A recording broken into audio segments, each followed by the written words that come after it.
Salut, aujourd'hui on va voir comment la vitamine D2, aussi appelée ergocalciférol, est fabriquée à partir de l'ergostérol, un stérol présent dans les champignons. Sous l'action des rayons UVB du soleil, l'ergostérol se transforme en vitamine D2, essentielle pour la santé des os et bien plus. On comprend aussi le rôle clé de l'ergostérol dans cette conversion qui assure cette vitamine vitale. Dès début, لازم نعرفوا c'est quoi un ergostérol. Un ergostérol, c'est un stérol, famille des stéroïdes, présente principalement dans les membranes cellulaires des champignons et certains protozoaires. Il remplit un rôle similaire au cholestérol chez les animaux, régule la fluidité, la structure et la perméabilité de la membrane cellulaire. Il est essentiel à la croissance et au développement fongique, ce qui en fait la principale cible de nombreuses antifongiques, comme les azolies et l'amphotéricine B.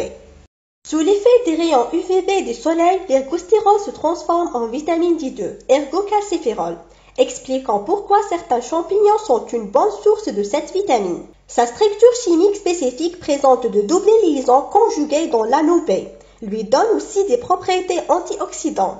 On le trouve pratiquement pas chez les plantes supérieures ou les animaux. Sa présence est spécifique aux champignons et à certains micro-organismes. كاين des études بينت بلي l'ergostérol عنده des bienfaits potentiels sur notre santé. Oui, certaines études suggèrent que l'ergostérol, surtout tiré des champignons, pourrait avoir des effets anti-inflammatoires, antioxydants, neuroprotecteurs, anti-allergiques, anticancéreuses, antidiabétiques et bénéfiques pour le foie. L'ergostérol a d'autres applications médicales. Par exemple, il pourrait aider à traiter certaines maladies inflammatoires et métaboliques. Aussi, il est à l'étude comme adjuvant possible en cancérologie et en tant que nutraceutique pour renforcer l'immunité et la santé globale. N'expliquez au cas la dernière phrase. Adjuvant possible en cancérologie et en tant que nutraceutique. Ça veut dire que cette substance peut être utilisée en soutien pendant un traitement contre le cancer ou pour améliorer les résultats. C'est quoi un nutraceutique? Un nutraceutique, c'est un élément ou composé qui apporte des bienfaits pour la santé, au-delà de la nutrition de base.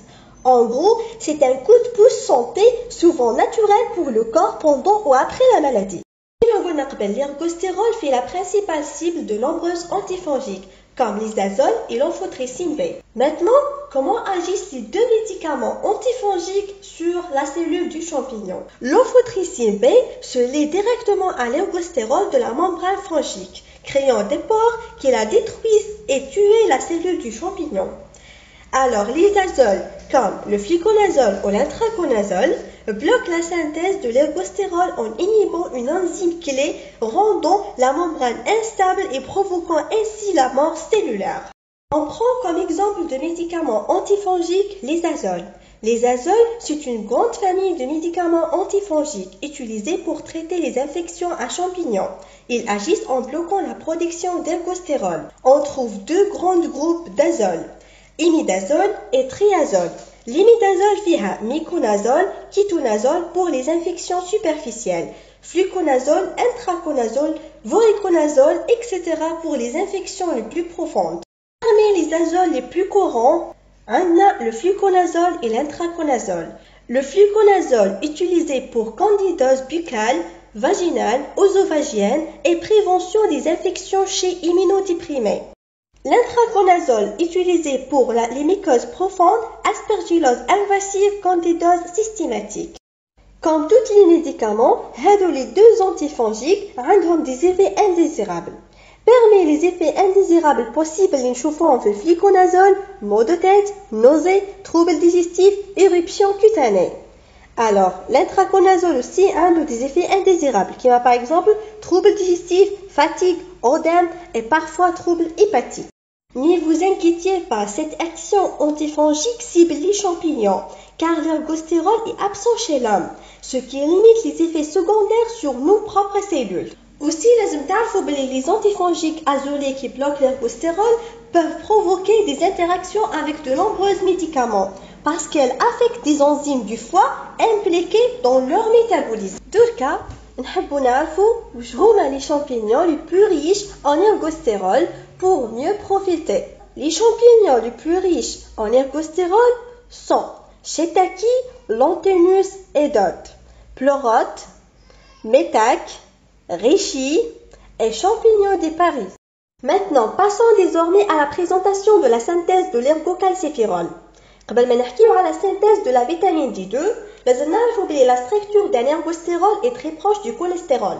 Comporte un noyau stéroïde, 4 cycles carbonés et une chaîne latérale. Possède une double liaison et un groupe alcool OH. La transformation de l'ergostérol en ergocalciférol vitamine D2 est une réaction photochimique qui se déroule en deux grandes étapes sous l'effet du rayon UVB du soleil. La première étape, c'est l'irradiation par l'UVB, lumière du soleil.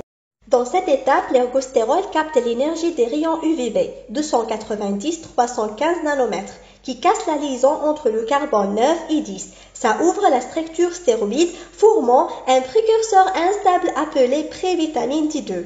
بعد تجينا la deuxième étape اللي هي l'isomération thermique. Avec la chaleur ambiante, la prévitamine D2 subit une isomération, changement de la configuration, où les atomes se réarrangent pour fermer partiellement la structure, en formant de colonnes, ce qui stabilise spontanément la vitamine D2 et donne l'ergocalciférol actif. Ce processus est réversible et dépend de la durée d'exposition, température et état du champignon. En résumé, l'ergostérol est la porte d'entrée naturelle vers la vitamine D2, indispensable à notre bien-être quotidien. Pensez à prendre soin de notre corps sous le soleil et dans votre assiette.